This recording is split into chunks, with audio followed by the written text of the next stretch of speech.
Ayan na siya, oh.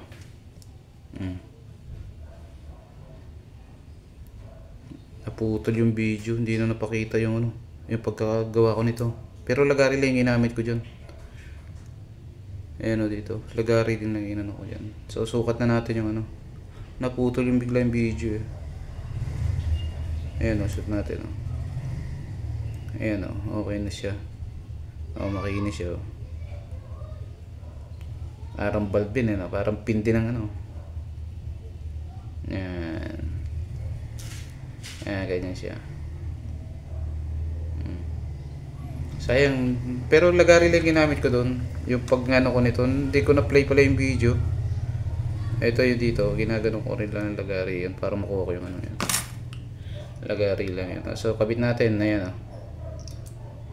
Oh. Tapos lagay natin yung lock. Sayang hindi nakita na buo. Sana uncut sana yung gagawin kong video eh, kaso na po nakalimutan ko yan. Pero yun din naman yan. Yan. Yan, okay na siya. So hindi natin ito matetesting, wala kasi akong pagkakabitan ng regulator nito.